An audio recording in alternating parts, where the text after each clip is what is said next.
Hey, Park Hills, as we move into Holy Week, or as some call it Passion Week, I've just been reflecting on the life of Christ the last few days and just thought I'd share a few of those thoughts with you. And so if you are the type that wants to pick my brain, then keep watching. If you don't really care what I have to say about things, then stop the video right now. But I want to walk you through Sunday through Wednesday of Passion Week as we head toward Easter. And I just want to show you, using a couple different resources, how that all kind of played out. And so we're going to start with a map of Israel, starting right here. And as we look at the map of Israel, I just want to point out a couple of things and help you kind of get a picture or view of what the last days of Jesus would have looked like. And so he would have wintered in Capernaum. We know that Andrew, Peter, James, and John, at least, possibly Matthew and others, might have lived in Capernaum. So we know that Jesus made this his home base. This is the place where he set up shop. And so we don't know if he owned his own residence or if he lived with one of those guys, but for the winter, he would have done that. And as spring begins to form, it gets warmer and Passover's coming. And so the whole countryside would have begun to get excited about Passover. And so you can imagine that in the couple of weeks before Passion Week starts, individuals are setting up their travel plans and they're beginning to wander out of these villages and joining these gray roads, some of the major roads. And so Jesus and his disciples, we know at least the 12, but there were any number of people following Jesus at this time. We know that there's 120 in the upper room. So we don't know how many hundreds or thousands were following Jesus at this point, but they decided, a number of them decided to come with him down to Jerusalem.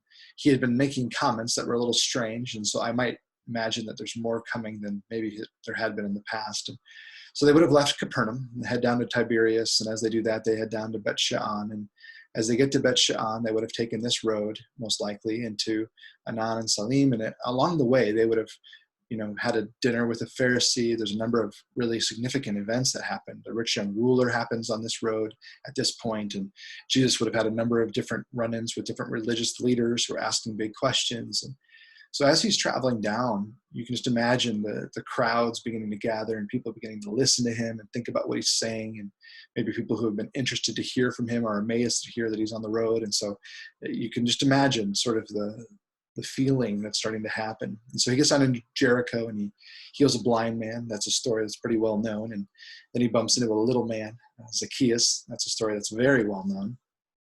They would have had a dinner party at Zacchaeus' house. And then after that evening in Jericho, they would have headed up the road to get to Bethany. And Jesus set up shop in Bethany for his final week.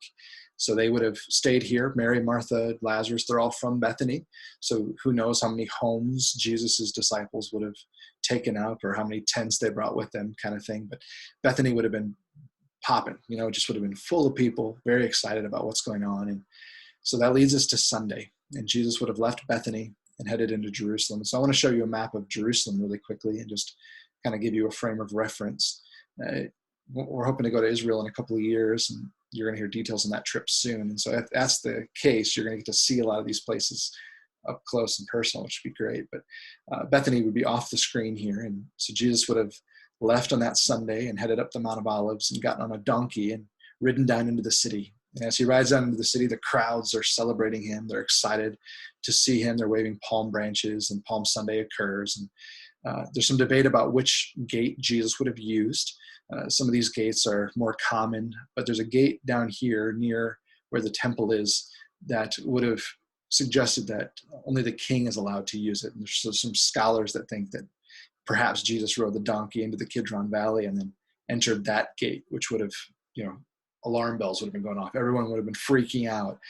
So this map doesn't show that, but like I said, there's a ton of debate as to which gate Jesus would have used to enter the city. But you can imagine the furor. People are getting excited. They're super interested to hear what this man's going to say and do. And so he heads into Jerusalem on Sunday. On Sunday night, he would have left and gone back to Bethany to lodge with his friends, as the map shows there. And so he would have headed out to Bethany from there. And so then Monday, he would have headed back into Jerusalem from Bethany, headed up the Mount of Olives again and back down. And as he enters the city, this time he actually goes into the temple, which is interesting because there's two significant things that happen. Somewhere back here by the Mount of Olives, he sees a fig tree and curses it. And fig trees have a ton of significance dealing with Israel, as if you were with us with the Luke series, you would have heard that.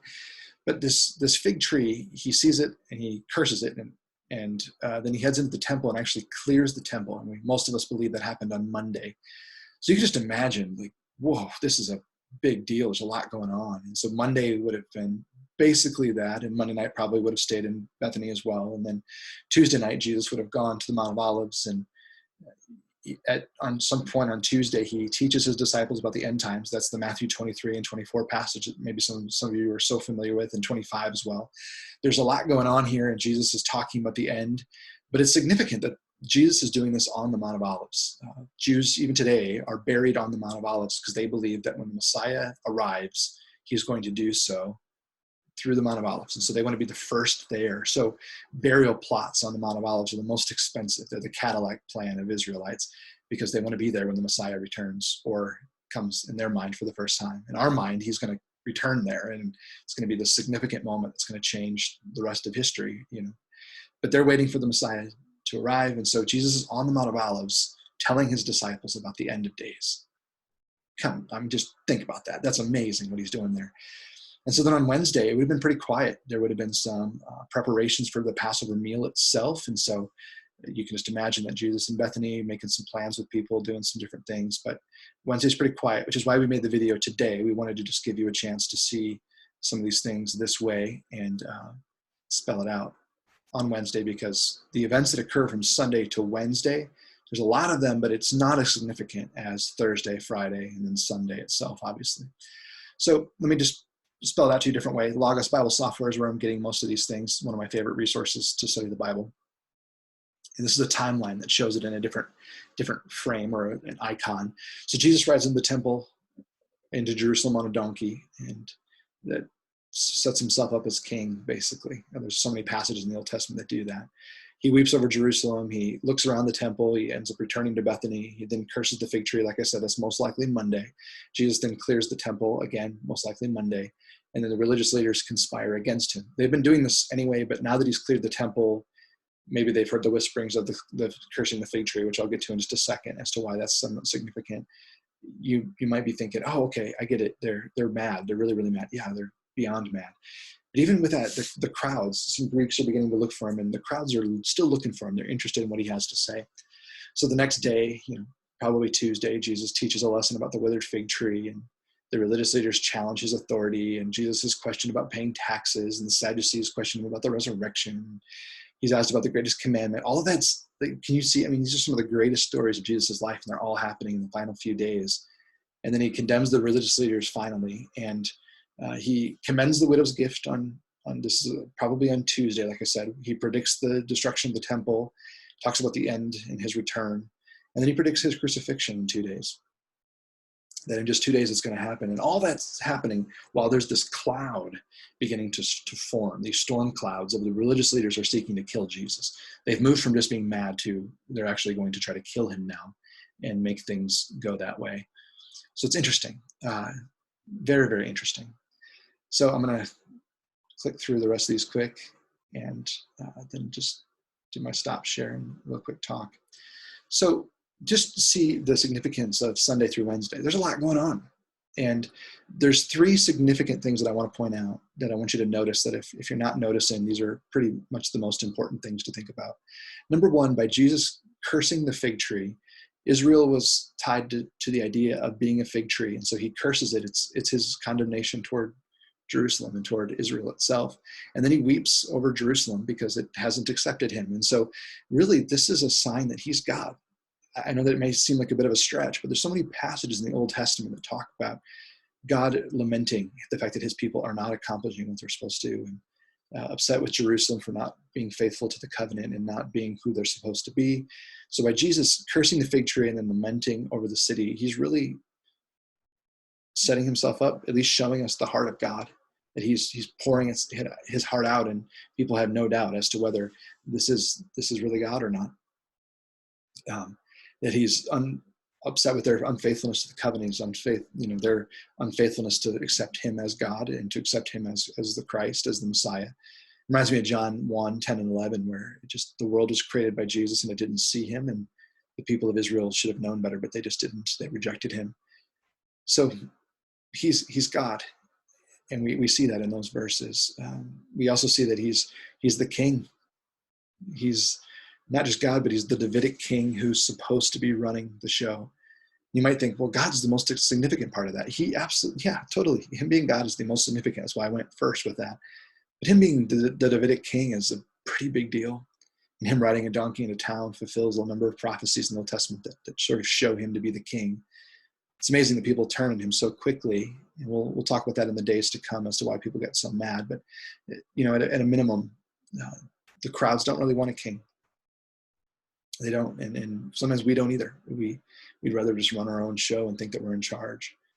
And lastly, Jesus shows himself to be a prophet. There's a number of moments where he does these amazing prophetic things, whether even the cursing of the fig tree has a prophetic statement attached to it, or the speaking of the end times. He's a prophet. His words are true. You can trust them. You know that he's good. You know that he's right, which makes me just stop and think. And here's where my notes are going this week. I know that Jesus is God. Do I live like that? Do I know that he is God? Do I know that his heart is what I'm supposed to be seeking? Is he the king of my heart? Have I put him in charge? Is he my Davidic king who's supposed to be ruling in my life? Have I really chosen to follow him to that extent? And lastly, is he the prophet of my life? Is he speaking the truth? Is he showing me what God thinks about me? Am I mindful of the fact that maybe I haven't fulfilled what I'm supposed to fulfill? I'm not doing what I'm supposed to be doing. And that's not to be just strictly a judgmental thing, but just for me to process and think, has God taken the seat in my heart that he deserves? Have I made him who he needs to be? So think that through, pray that, consider whether that's true for you. But as I process these things, I'll just keep dumping some of my notes over the next couple of days. And so hopefully you've enjoyed this. If you want to see some more videos, we're going to definitely make one Thursday, Friday, Saturday, and Sunday of this week. And then there's a couple of things that I'm processing and thinking about, throwing out some other videos. So if you're curious in those, shoot some comments under Facebook, and I'll create some other things as well, talking about some different significant things that Jesus is doing in his final days. So in the meantime, thanks so much. Love you guys, and looking forward to worshiping together again soon. In the meantime, I hope this helps kind of frame your reference for the final week of Jesus' life.